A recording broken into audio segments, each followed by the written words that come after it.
we go. Got everything? Yeah, I'm okay.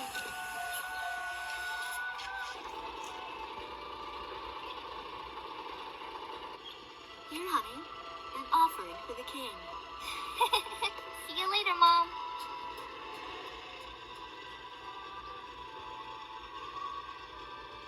Listen to your teacher, okay? And, give the king my best. Dance with an angel, Mom. Yeah. Maybe we'll tango today instead of waltz.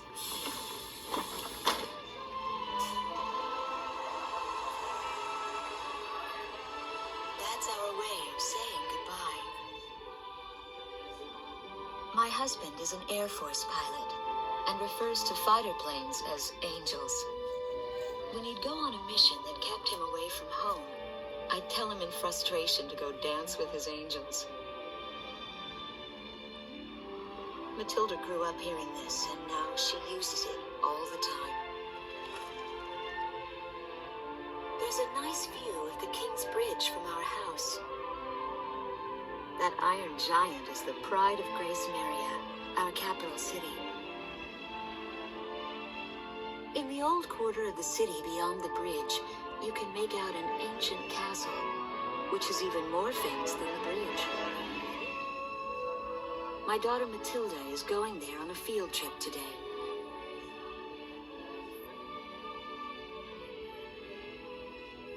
In the throne room rests the Golden King. He's been smiling for a good 600 years now. The king was a gentle person who was a bit on the small side, but he crafted a giant suit of armor that convinced his enemies to surrender without a single fight. Afterwards, they found such warmth in his smile that they bowed down to him in humility. Anyway, that's how the story goes. His smiling face still touches the hearts of our people.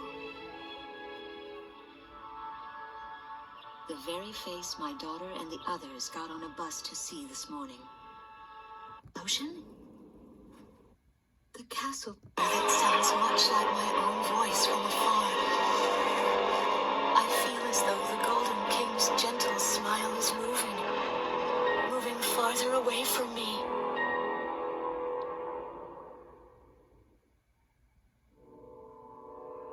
Every now and then, I tell my daughter the story of the night some years ago. A night when the sky was radiant with shooting stars. That night, your father and I made countless wishes together. An asteroid called Ulysses came into Earth's orbit and disintegrated into millions of pieces, which poured down on the land below. As we watched the shooting stars that night, fragments from the asteroid rained down on our eastern neighbor, Estovakia, damaging a great deal of their infrastructure and devastating their economy. Soon after, the news reported that their nation had fallen into a civil war, one that would last for years. Eventually, the internal strife was brought to an end when the generals came into power. In the midst of hardship, the citizens of Estovakia were convinced that the only way they could recover as a nation was to rely on a military government led by these generals. Before long, they went so far as to invade our nation, the Republic of Ameria. Our military was forced to retreat to Kesid, an island far to the west. My husband, a fighter pilot. All I can do is follow the others. Ever since we came to the twisted remains of my daughter's school bus, my soul has left me. I am empty.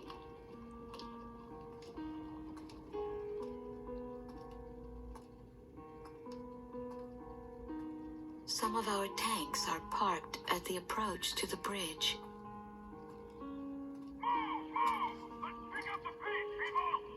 There's a train still running on the other side of the river. She goes all the way out to the edge of the border. We've got to blast this bridge before the enemy gets a hold of it. So move it or lose it, people! Here I see the wreckage of a jet that was shot down. On what's left of the nose, I can make out some writing. Melissa. It's my name. What a cruel twist of fate for me to see this. My pilot husband, who had left for work that day with the same loving look on his face as always. He had painted my name on his angel.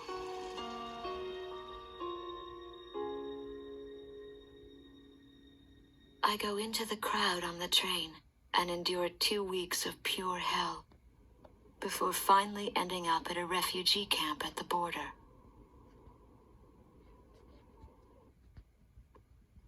I don't know any of the names on the list. My compatriots, who have now become refugees, gather around a single radio to listen to the broadcast. Even though the station is broadcasting out of Grace Maria, occupying forces have taken complete control of the airwaves. The enemy must have completely overtaken our capital, Grace Maria.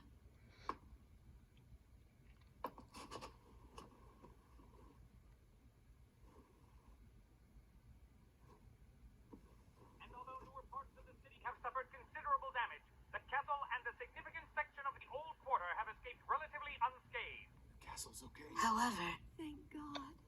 the announcer went on to say that our castle was robbed of countless antiquities that once were elaborately displayed in our castle. Stripped bare. As the Estovakian military, it is our sworn duty to govern this crumbling nation and get it back on its feet, starting right here in Grace Maria. I found a group of street children in front of the central station here, where the area has literally been reduced to a slum. Step on up here, little girl. What do you have to say about all this?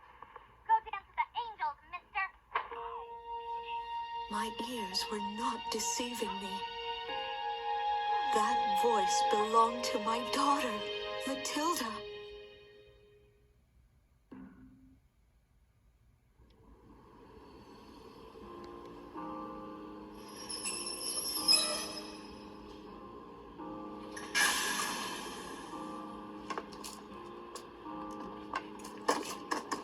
I am Lieutenant Colonel Wojciech of the Estovakian Air Force. I arrived on a train to Grace Maria. To my detriment, I sustained a leg injury in the early stages of the war, relegating me to ground duty. I am now working as an intelligence officer for the Air Force. The ceiling has collapsed in the central station. From there, the city appears resigned to its fate beneath the Estovakian flag. What a pitiful sight. But at least there are no craters to mar the land. They are lucky in that sense.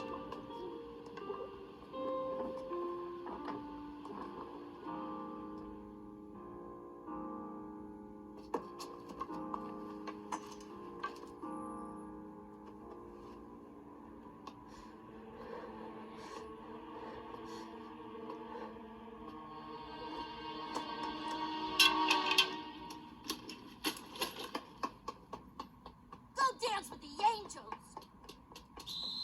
There goes my spare clothing.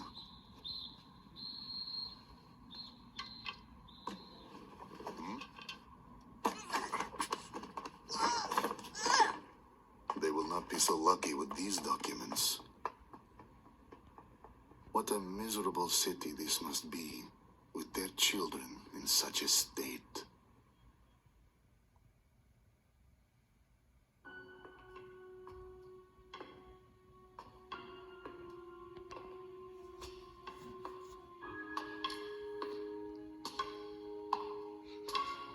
The fine works of art, once displayed in this castle, were completely gone before the occupation forces arrived.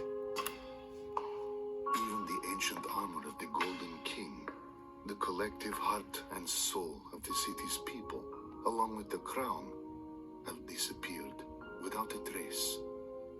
I must relay this unfortunate information back to the generals in my country.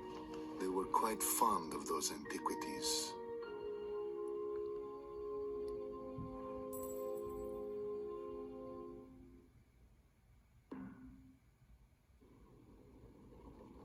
My daughter is alive somewhere in Grace Maria. It took me days to get here. Days of walking. But I know this road ends somewhere up ahead.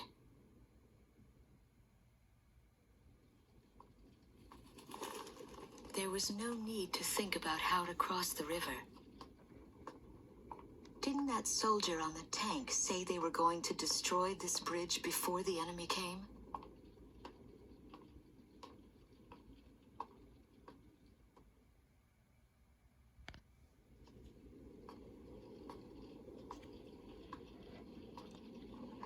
I start to feel as if things never go as they are said to.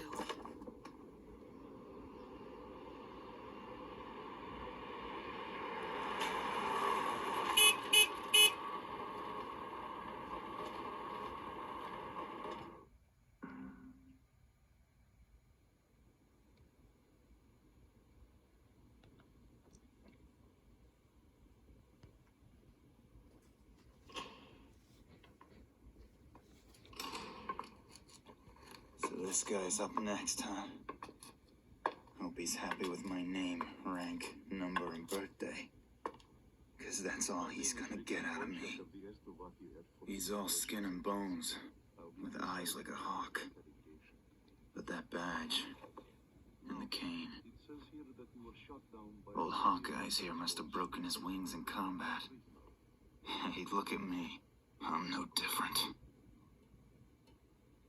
The sky I took for granted now seems so far away. Now that my little adventure here with Hawkeyes is over, all that awaits me is a prison cell.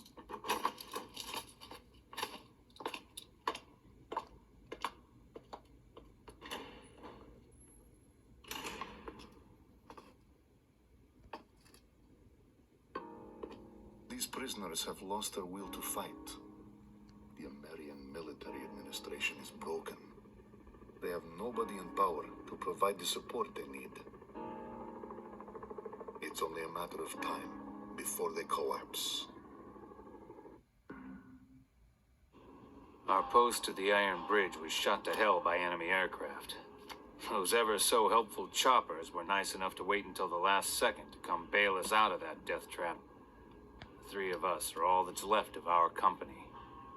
Sergeant Torch is our driver. He never knows when to shut up. Sergeant Hobsbawm, who never says a damn thing, mans the gun. And I'm Sergeant McKnight, the captain. Since we're all sergeants, we had to draw straws for the captain's seat. And the winner is yours truly.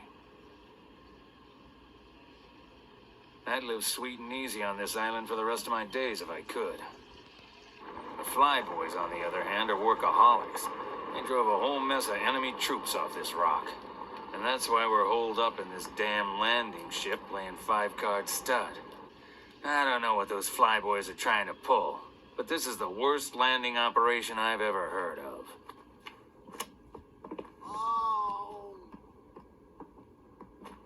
I always knew Donnie had sticky fingers. Apparently he was robbing banks before he joined the service. What an idiot. Come on, just hear me out. About 5 years ago, before I joined the military, I was digging a tunnel straight towards Grace Maria's central bank when... Donnie says the Estavakians haven't been able to get the safe open yet. 1 foot short of the wall. He also says he dug an underground tunnel that got him within a few feet of the vault. Right? Is this guy for real? But if he really dug a tunnel that close to the vault, I just want to know one thing. What the hell are we still doing here? Once we're back on the mainland, we've got to get to that bank before the Estavakians get their filthy paws on our loot. What do we got to lose? I I had no idea. I should have thought more about the kind of people who would be traveling to Grace Maria. Now that we're in the midst of war. Her name is Ludmilla. She was an Estovakian medical student studying in Nordernavik, a neutral country.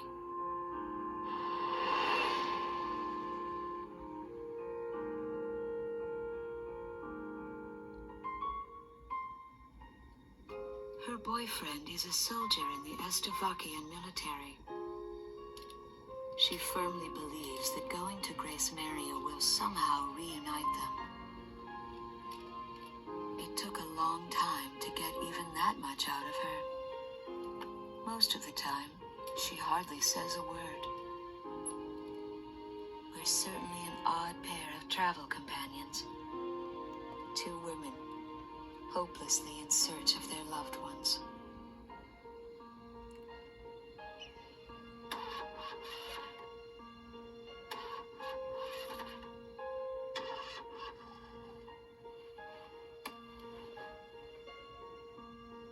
Maybe it's the language barrier. But talking doesn't seem to be our strong point. But I feel we share a common goal that goes far beyond words.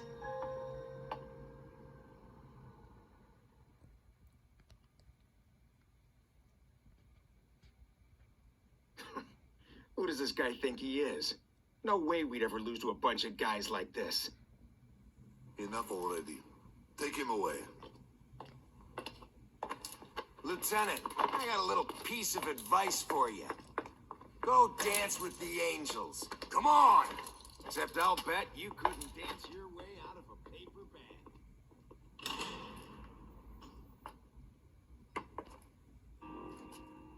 The prisoners are much different than before. They finally have some backbone and are brimming with confidence.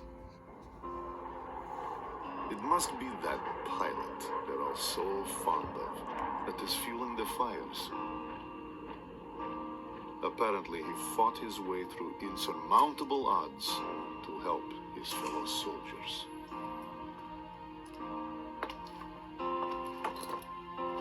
Go dance with the angels.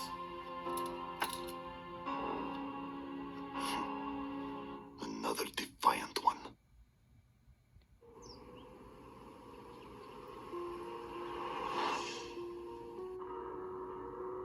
I feel so lucky to have met up with Ludmilla. We've run into so many checkpoints. I don't know what we would have done without her passport. I don't think I ever would have made it alone. But as we travel through these wide open spaces, enemy troops are few and far between. Actually, we've been on this road for quite some time now, without spotting a single Estovakian military vehicle.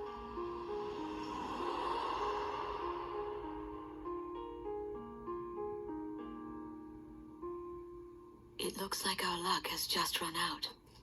These men are partisans. Amarian like me. Ludmilla stares at me. I can see the fear in her eyes. I tried to I swear, explain to them that this Ludmilla woman is a no medical threat. student. I She can is a prove it to you. student from Nordernavik.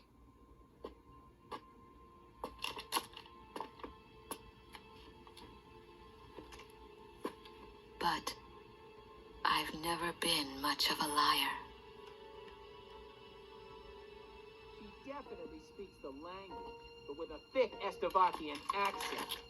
Don't waste your ammo. Just then, something roars in the sky above. I know it's our only chance of escape. Get in! Hurry!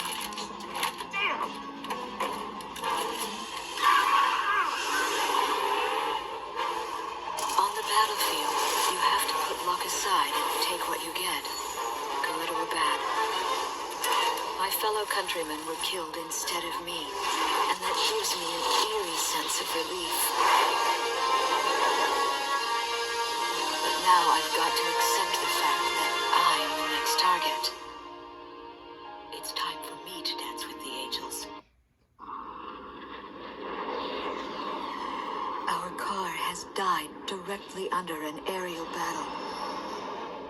The engine managed to get us this far, but it's been destroyed by machine gun fire.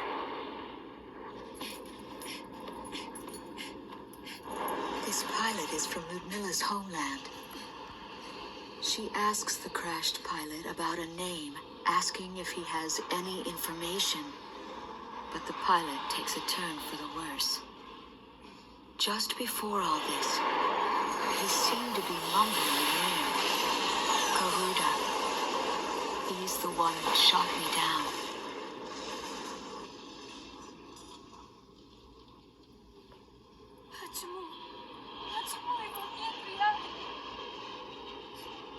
I know exactly what she's going through, why she's overcome with such emotion.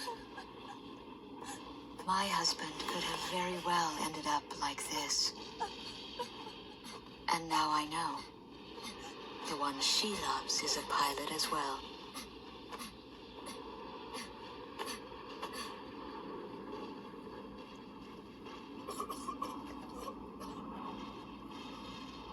As we save a man's life on this wide-open plain, we both begin to realize what we share, how much we have in common.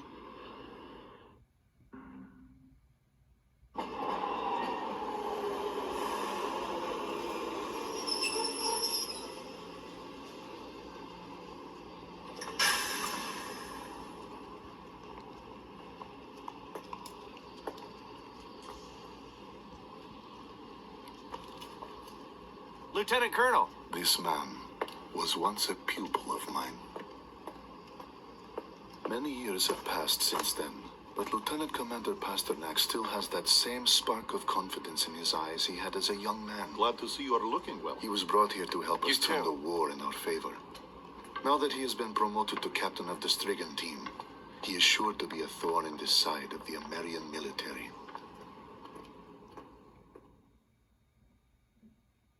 Men have